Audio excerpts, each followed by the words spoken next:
Hi everyone, welcome to the channel. My name is Arthur from the Idea Lab. On this channel, I look at different businesses in Zimbabwe and break them apart to understand their profit-making mechanisms. So welcome for those who are interested in getting to sweet potato farming. Hopefully this will be of interest to you. So we are looking at how farmers in Zimbabwe are making $5,000 in profit per cycle. Now a cycle in sweet potato farming can be anything from 90 days. So in this case, I'll be looking at how they make profit every 90 days. So just a quick disclaimer that all business endeavors carry inherent risk. So the content presented in my videos here is intended solely for educational and motivational purposes. So let's look at the market trends in sweet potato farming in Zimbabwe historically to where we are. We just want to build a case for sweet potato farming and why it's taking off in Zimbabwe. And this is of interest to anyone who's interested to get into this production.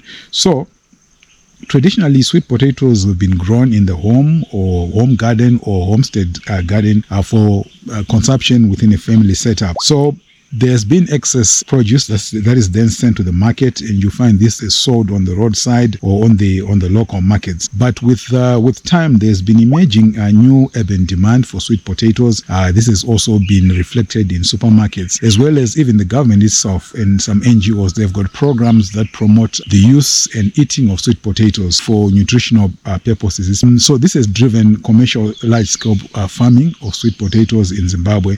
All this put together, the urban demand, the government programs, and the NGO activity. This has all encouraged the growth of commercial large-scale farming of sweet potato. So that's the background from which we are coming from. Now let's look at the opportunity presented by sweet potato farming in Zimbabwe. There's an opportunity to grow sweet potato tubers for the commercial market. There's also an opportunity to grow sweet potato tubers as silage. This is basically for animal feed. Silage production for using sweet potatoes is mostly done by farmers who are already in sweet potato farming, and they usually use the spoiled sweet potatoes. We'll talk about pack-out rate later, but there's a certain amount that is not able to go to the market. Usually this is what is converted to silage. And then you can also grow sweet potato tubers for value addition. Here we are talking about flour production, which is gaining a lot of popularity as well. Sweet potatoes are being used to produce fries or to make fries or chips, as they are commonly known in Zimbabwe. You can also grow sweet potato vines as a vine seller or a seed seller. Here vines are basically seed or cuttings that are used to then propagate sweet potatoes. In Zim, this is a big opportunity as well, because the farmers who are growing sweet potatoes actually need to have the vines in order to plant on their hectarage that is under sweet potato. So the only catch here is that the nurseries have to produce high quality sweet potatoes. So that's the opportunity there to grow not only for food, but specifically as vines or seed or cuttings to support the farmers. You can also offer consultancy services around sweet potatoes. This basically is centered around how to grow the sweet potatoes. It's actually a process, so there's an opportunity there, and this opportunity is usually taken advantage of by farmers who are already growing sweet potatoes, and then they open up their fields or their enterprise or their operation to other farmers who want to learn at a fee. So you can do all of these five. That's an opportunity. So you can pick any one of these or some of these or do all of these. It's all still possible. But again, this would depend on your experience in sweet potato production. Now let's look at the market of sweet potato in Zimbabwe. Roadside vendors are the main drivers. These are usually farm gate buyers. They're the main drivers of the market. They come to the farm gate to buy the sweet potatoes, and they take them to the roadside for vending. There's also the main markets such as Mbare Musika or Sakuva or Renkini, depending on which urban location you are. But most urban areas in Zimbabwe have got some form of an open market where sweet potatoes are available alongside a wide range of produce that is sold there. So neighborhood markets are also popular areas where sweet potatoes are sold. We are talking about high density areas. This is because sweet potatoes are considered a very filling food source, so to say, because you just need to boil them, easy to prepare. You boil them or you grill them on the open fire. You eat, you drink water, and you are filled. So this is affordable food in high density suburbs, for example, where it's sold by the bucket, and it can feed a family for the next few days. So there's an opportunity in neighborhood markets for sweet potatoes. Supermarkets are also very popular places to offload sweet potatoes for farmers. You've got mainstream supermarkets such as TM Pick and Pay, Spar, and others. All these are interested in selling sweet potatoes. Again, the idea that they are selling sweet potatoes is coming from the demand that is being driven by the urban population. So they saw an opportunity and decided to put sweet potatoes on their shelves. Then you've got institutional buyers. We've touched on this, earlier, where you've got NGOs and government programs. These are also interested in sweet potatoes. They buy the vines. They also buy the sweet potatoes themselves, depending on what program they are doing. So what usually happens with institutional buyers is that they enter into contract with farmers. It's a more structured approach to how they actually promote the market or drive the market for sweet potatoes. They can approach a farmer and put them under contract farming for vines or for sweet potatoes for a particular program that they'll be carrying out. So that again is a market for sweet potato farmers, institutional buyers. All right, let's move on to the next one here, which is the business model. So this is how it works. First of all, you have to identify best performing market variety of sweet potatoes. You then go on to grow the sweet potatoes following GAP principles, which is the good agronomic practices. We'll talk about this a little later in this presentation. You then harvest and take to market, sell at the best price. You adjust anything that needs to be adjusted, and you rinse and repeat. So basically what needs to be adjusted is how the market receives your produce or your product. You can improve on the quality, you can improve on the variety that you're selling, but just basically the cycle. That's the model here, and rinse and repeat. That's what there is to sweet potato farming in Zimbabwe. Let's say you wanted to start sweet potato farming in Zim. Let's look at the key startup requirements here. So number one, you need suitable land. Basically here we mean any commercially viable size. You can make a profit with basically any size of land with sweet potatoes, but what matters is the decency of the profit. So usually the numbers that are done are based on 1 hectare plot or 1 hectare block. Even in this video, we are looking at 1 hectare, but it can be half a hectare, it can be a quarter of a hectare, it can be anything less than a hectare, really. But what matters is the amount of profit you are making. Is it decent enough? Is it satisfactory to you? But suitable land is definitely a requirement here. And you also need adequate land. And this is important for consistent production. So concerning adequate land, we're going to look at this because this is a very important aspect of sweet potato farming. We'll look at that in detail a little later down in this video. So irrigation system is also important, but it's optional. Many farmers still farm sweet potatoes using rain-fed production. And then you need good quality vines. Good quality vines are irreplaceable. You just need good quality seed or for propagation. So it matters where you get these vines from. So you also need inputs. Here we're talking about fertilizers. These are basal and top fertilizers. You need pesticides. You need insecticides, among other things, including chemicals as well. You also need labor. Sweet potato farming is intensive concerning labor, especially without mechanization. And there are particular points in time in the production cycle where labor requirements intensify. For example, at the beginning, when you are clearing the land, when you're planting, and at the end, when you are harvesting for the market.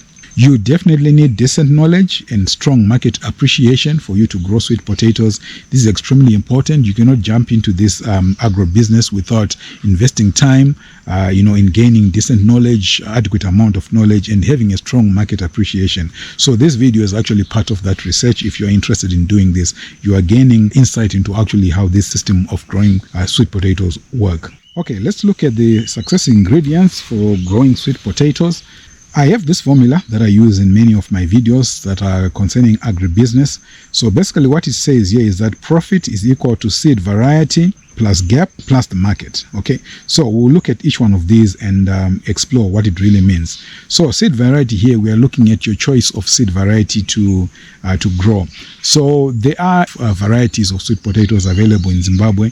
So typically farmers, what they do is they look for a variety that that is early maturing, which means quick returns. So you also want a variety that has got good field holding capacity, which will give you longer selling period. This is important because when your sweet potatoes are ready, you are not going to harvest all of them at once, but you need time to sell. So the longer they can hold in the field, it helps you then to harvest a bit at a time, taking to the market until you finish your entire 1 hectare or whatever size of field you have for sweet potatoes. Some farmers will harvest everything and prepare storage, but for most smaller scale farmers, they will need to to actually remove from the field and then go to market. And usually the market consists of farm gate buyers who actually come to the farm, and then you harvest, they buy, and they go away. They come the next day or the day after until the entire field is completed. But the more advanced farmers would then harvest everything and store it for a period of time. In any case, the storage is limited. You need to get the produce to market as soon as possible. So you also need a variety that is disease free or disease resistant. This will result in a higher packout rate, which we'll look at as well, and what it means for the business. Packout rate is a critical figure to have in mind as you approach this business, because it means what actually goes to market to sell. So you also need quality tubers, which will result in higher selling price. This is part of the seed variety. So your seed variety will determine what quality of tubers you have. Are they good enough for the market, in particular the size, because the market in Zimbabwe is most interested in average sized sweet potatoes. We're talking about the general market, but some other segments of the market may require bigger size tubers and so forth. The quality of the tuber matters, and this relates to the seed variety that you use. Next, let's look at GAP, which is part of the formula.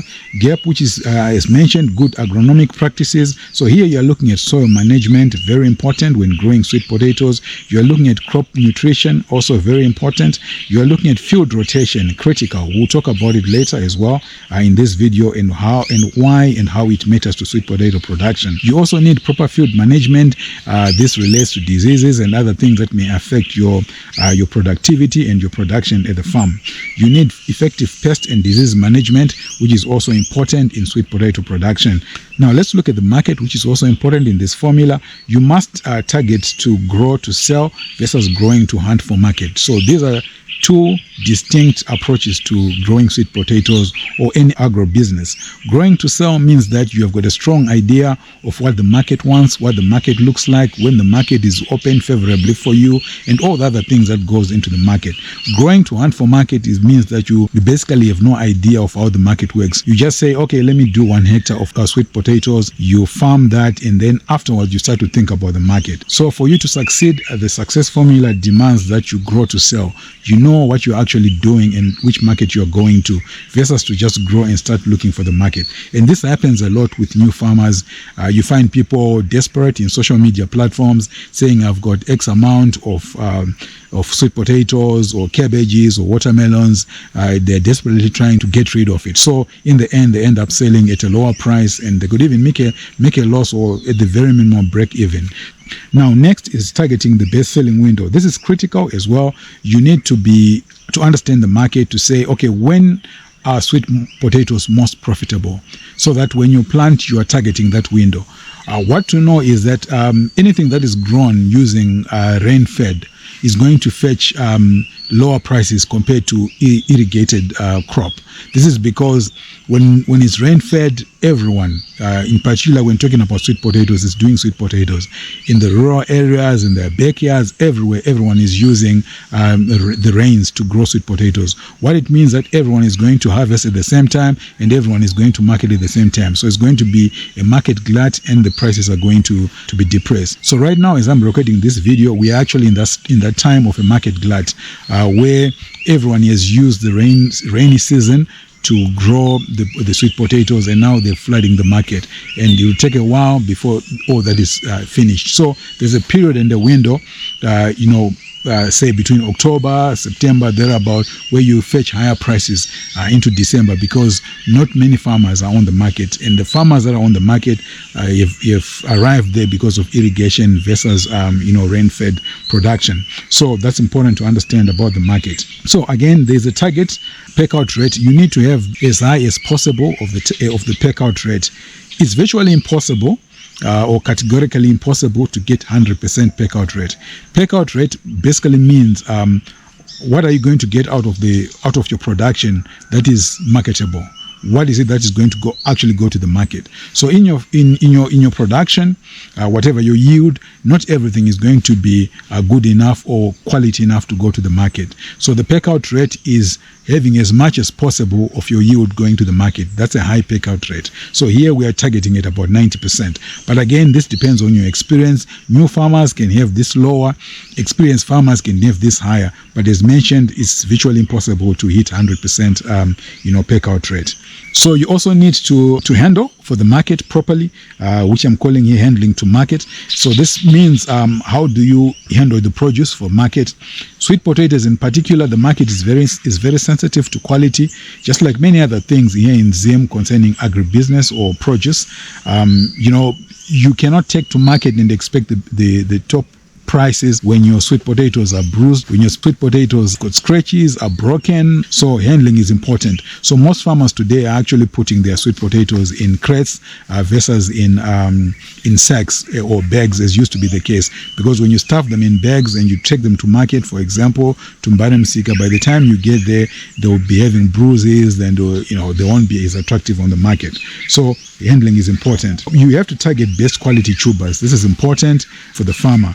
Best quality tubers is what fetches you the highest prices on the market. Okay, as with any business, there are also business problems and risks associated with sweet potato production. Number one here on my list is market price fluctuations. There are many reasons for market price fluctuations, but the most common one is oversupply on the market, which is commonly known as a market glut. And new farmers can contribute to this as well as just generally increase production for a variety of reasons. Then you've got input price fluctuations. These are also a reality. However, when I look at the inputs into sweet potato production, they've generally been stable for a while here in Zim. But again, fluctuations can be expected, and the farmer should budget for that as well. Then you've got disease and pests. In particular, for sweet potato farming, there's one called pongwe, which is also the sweet potato weevil in English. This is a very menacing problem or pest in sweet potato production in Zimbabwe. And many farmers are aware of these problems, and they have to deal with it decisively in order to protect the yield and the quality of production or produce. So labor problems are also a reality in sweet potato production. In particular, I'll just highlight the harvest period, where you actually have to look for experienced and skilled harvesters. This is important because if you just get anyone off the street to harvest your sweet potatoes, they have no experience. You're going to have a lot of damaged sweet potatoes because there's a particular way that you have to harvest, especially when you're doing it manually using hand tools such as hoes. So it's very important because this can knock the pay-out rate. So skilled labor may not come easy, or when it's available can also be expensive. So you have to budget for that. So we have that in our budget, which we're going to look at shortly. Then you have got water problems as well. This is a problem and a risk depending on the time of the year that it is. Rain-fed, for example, the weather patterns can change. It can change midway the season. It can change as you approach the season and you'd plan for it.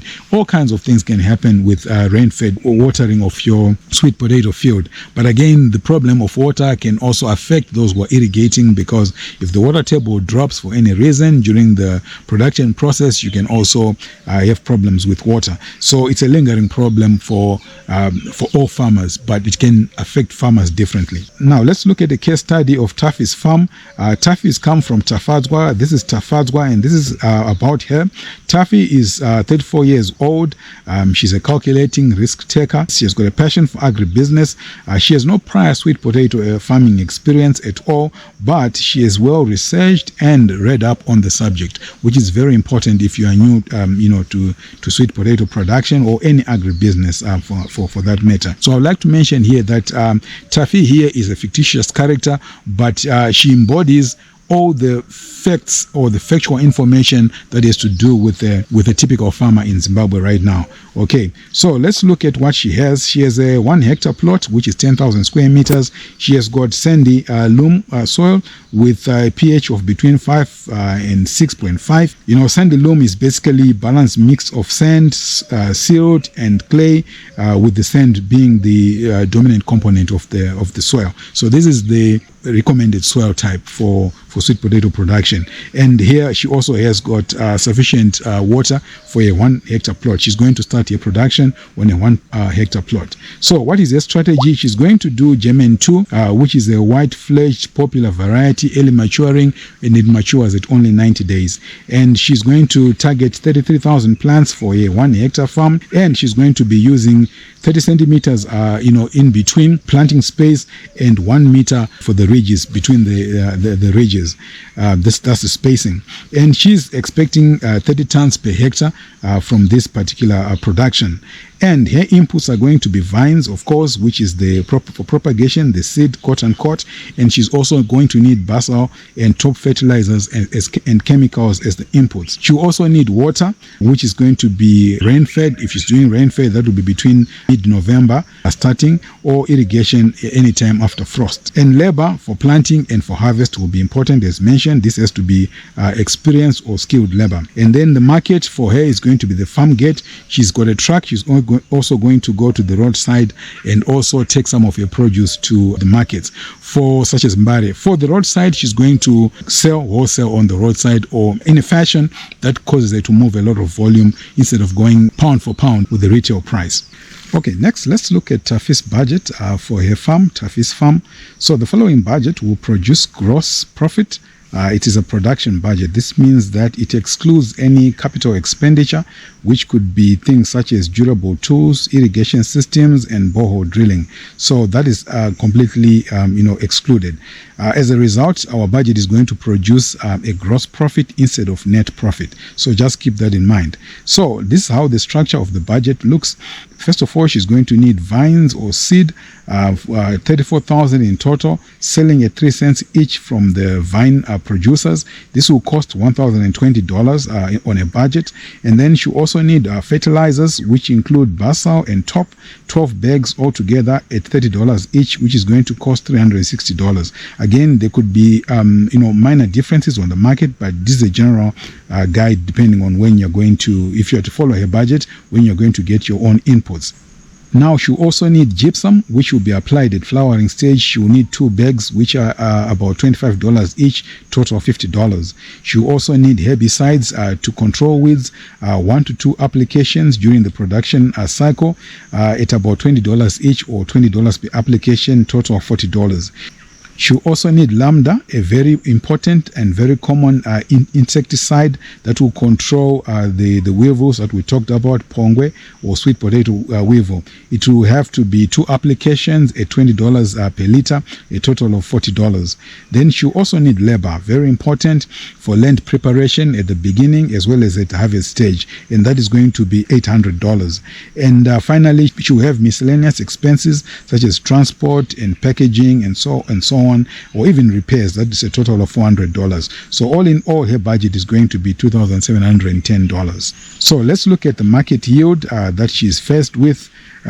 First of all, her yield is 30 tons, as mentioned earlier, which is 30,000 kgs that she's going to produce out of the 1 hectare. This is a German 2 variety, which is a high-yielding variety on the Zimbabwe sweet potato market. And then she's targeting a 90% packout rate. What it means is that it's 90% times 30 tons, which is 27 tons.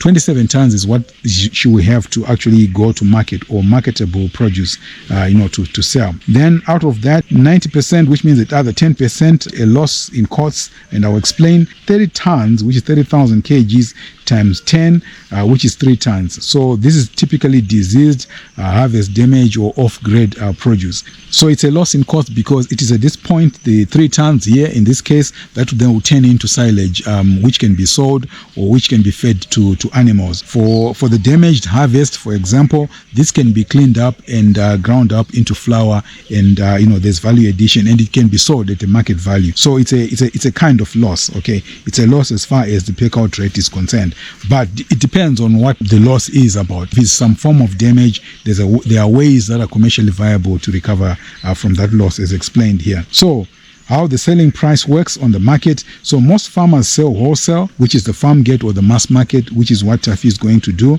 And estimated 1 hectare plot should produce between 1,300 and 2,000 marketable buckets. So buckets are basically a measure on the market, which is roughly 20 liters or 20 kgs. So this sells for between $4 and $11 per bucket. So $4 to $11, this is the range. As you can see, it's a wide range, and it depends on which season you are or which window you are approaching the market. $4 is the lowest. Right about this time, you've got $4 to $5 according to the data that is coming out of the market analytics at main markets such as Mbare Msika, or even people who are visiting or approaching the farm gates.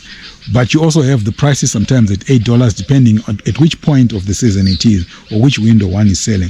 But it can go up as high as $11. But generally, supermarkets would buy this at a higher price. You've got 50 cents to about 65 cents per kg for supermarkets. But again, there's a demand for quality in supermarkets. Supermarkets will insist on certain quality, which you can get away with on other sectors of the or segments of the market. So now let's look at the gross profit calculations for Tafi's farm. With a 90% paycout rate, which is 27 tons, she's going to have 1,350 buckets right there, and her revenue will be 1,350 buckets. And in this case, we're going to sell each bucket is $6. I just picked here a number which is right about the middle. Containing this time around in the market. It's less than the $8, where it's a little bit higher. It's more than the $4 which you find on the lower end. So we are assuming that she has got the good quality that will fetch a competitive price. She's approached the market at a decent enough window. So $6 is the going price for your buckets, and it's going to make $8,100 in revenue. Now this is revenue. We're now going to look at the gross profit, which is $8,100 minus the costs of production, that budget, $2,710, and this is going to give a $5,390. So this is where the $5,000 is coming from in our calculations, when in this video we are saying how farmers make $5,000 from a 1 hectare plot. This is how we arrive at that $5,000. Okay, so if she's to repeat this twice a year, because it takes 90 days to make this $5,000, maybe 90 to 120 days if you add the marketing time, she's going to make $5,390 times 2 cycles in a year, which is going to give her $10,780. Okay, so this figure is a conservative figure, is a guiding figure. You can make more than this. Farmers are making more than this. Some farmers are making less than this, depending on what time you approach the market, how effective your production is, putting all together that success formula that we talked about earlier. This is what matters. This is what then translates into profit. But this figure is a realistic number that you are likely to find or to realize when you get into sweet potato production in Zimbabwe. Okay, so two main challenges important to take note of concerning sweet potato farming in Zimbabwe. Number one is the pongwe or sweet potato weevil. As mentioned, this is a menace for farmers. This can destroy your yield, and this is how it looks like, the little pest. It's little, but it's very damaging to any sweet potato production. And the second item here is the maximum 2 cycles per field, associated with sweet potato production. So what happens is, sweet potatoes can, because of disease and because of this problem of sweet potato weevil, it's not recommended. Let me say it's not recommended for you to use the same field twice, to have 2 cycles in the same field. So what it means that 1 year you can use one field and the next year use another field. So basically what it means is that if you continue to use the same field, you're going to have increased pest pressure, you're going to have higher disease incidence, you're going to realize declining yields, you are likely going to see soil nutrition depletion, soil structure deterioration, and quality reduction in your produce. And again, quality means less revenue, and less revenue, less profitability, and even losses. Okay, so what is the solution? The solution is field rotation. Field rotation is expected when you're doing sweet potatoes. And here I've got a table which shows the potential rotation structure that you could use. You've got here plot A. with sweet potatoes, which can also, some people would call it block. So it can be block A, block B, block C, and block D. So in the first year here, which is season 1, you've got sweet potato, okay? And then this block B, plot C, plot D could be lying fallow. The reason why you're growing something here is because you want to maximize, you don't want to leave land just sitting. So the whole idea of crop rotation is going back to what was mentioned earlier, that you need adequate land. So a 1 hectare plot may work in the first 2 cycles, but you may not be able to repeat production. So this is the reason why you need as much as 5 hectares, which would then represent 1, 2, 3, 4, 5 cycles, or 5 seasons, 5 years basically. So you find that most farmers will go away from a particular plot for 2 to 3 years before they come back to do sweet potato. But all these alternative produce or alternative crops that you would put on the fallow or on the plots or blocks that are under rotation are meant to rejuvenate the soil, are meant to take care of disease that is associated with sweet potato or pests that would ordinarily attack sweet potatoes. So you look at the groundnuts and the sugar beans, some of them are legumes, for example, which then rejuvenates the soil.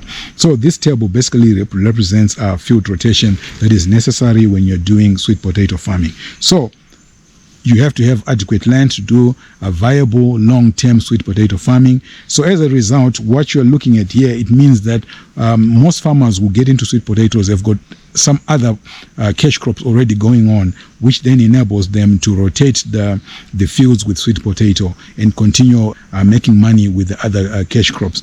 Even as much as they may not be doing sweet potato in a particular field, it may be occupied by some other crop, and the rotation continues, and they are able to sustainably do sweet potato. So these are things to think about and to realize when you want to get into sweet potato production in Zimbabwe. I hope this video has been helpful. Thanks for watching, and see you on the next one.